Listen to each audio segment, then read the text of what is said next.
There's no feeling more intense than starting over. If you deleted your homework the day before it was due, as I have, or if you left your wallet at home and you have to go back after spending an hour in the commute. If you won some money at the casino and then put all your winnings on red but it came up black.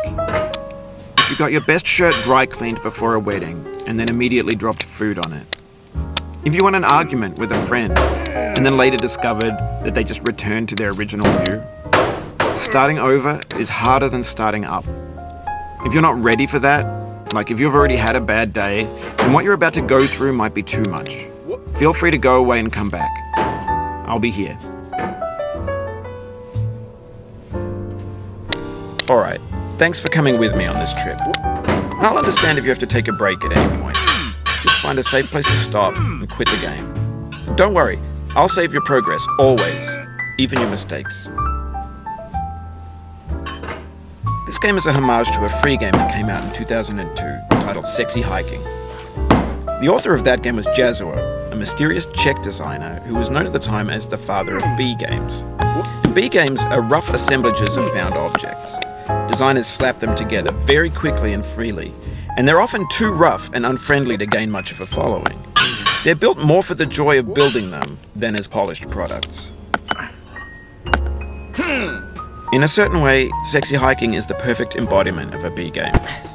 It's built almost entirely out of found and recycled parts, and it's one of the most unusual and unfriendly games of its time. In it, your task is simply to drag yourself up a mountain with a hammer. And that act of climbing, in the digital world or in real life, has certain essential properties that give the game its flavor. No amount of forward progress is guaranteed. Some cliffs are too sheer or too slippery. And the player is constantly, unremittingly in danger of falling and losing everything.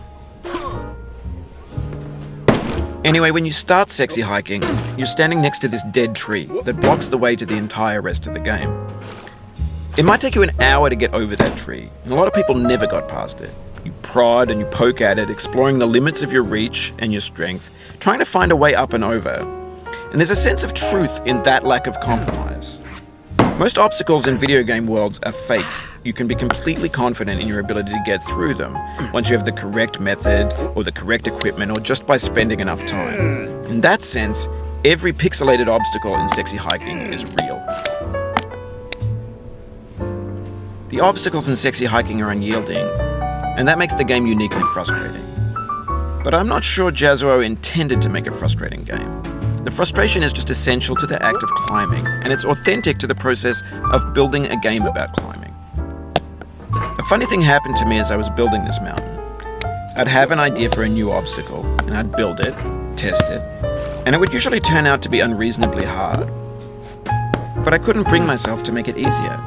It already felt like my inability to get past the new obstacle was my fault as a player rather than as a builder.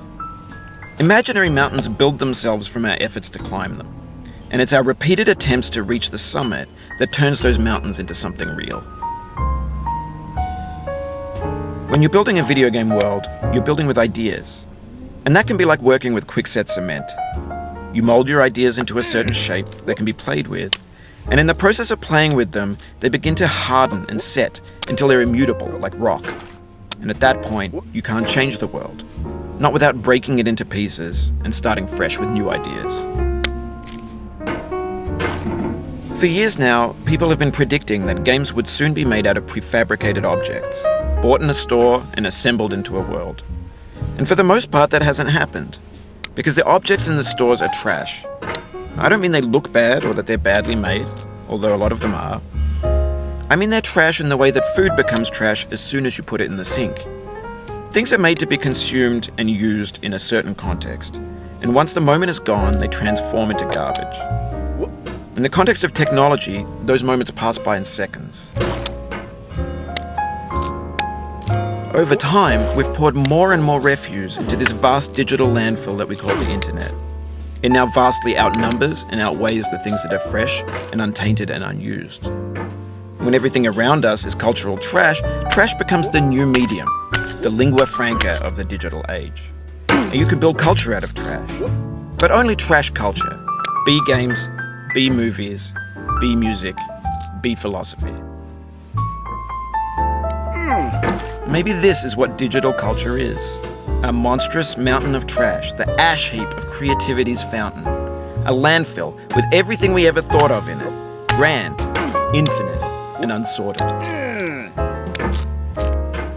There's 3D models of breakfast, Gen X's fanfic novels, scan magazines, green screen Shia LaBeouf, banned snuff scenes on LiveLeak.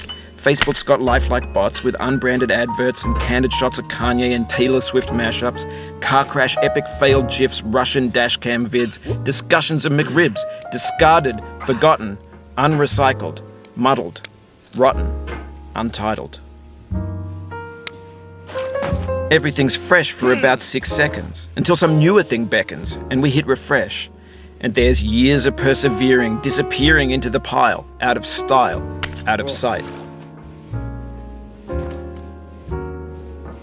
In this context, it's tempting to make friendly content that's gentle, that lets you churn through it but not earn it.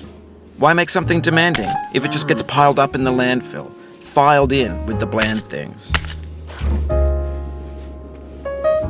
When games were new, they wanted a lot from you. Daunting you, taunting you, resetting and delaying you. Players played stoically. Now everyone's turned off by that. They want to burn through it quickly, a quick fix for the fickle, some tricks for the clicks of the feckless. But that's not you, you're an acrobat. You could swallow a baseball bat. Now I know, most likely you're watching this on YouTube or Twitch, while some dude with 10 million views does it for you. Like a baby bird being fed chewed up food. That's culture too. But on the off chance that you're playing this, what I'm saying is, trash is disposable, but maybe it doesn't have to be approachable. What's the feeling like? Are you stressed? I guess you don't hate it if you got this far. Feeling frustrated? It's underrated. An orange is sweet, juicy fruit locked inside a bitter peel. That's not how I feel about a challenge. I only want the bitterness. It's coffee. It's grapefruit. It's licorice. It feels like we're closer now. Composer and climber, designer and user. You could have refused, but you didn't. There was something in you that was hidden, that chose to continue. It means a lot to me that you've come this far, endured this much. Every wisecrack, every insensitivity, every setback you've forgiven me is a kingly gift that you've given me. We have the same taste, you and I. It's not ambition, it's ambition's opposite. An obdurate mission to taste defeat.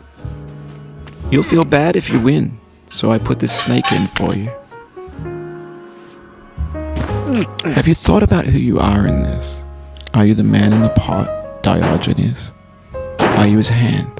Are you the top of his hammer? I think not.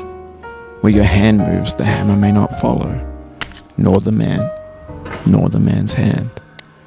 In this you're his will, his intent, the embodied resolve in his uphill ascent.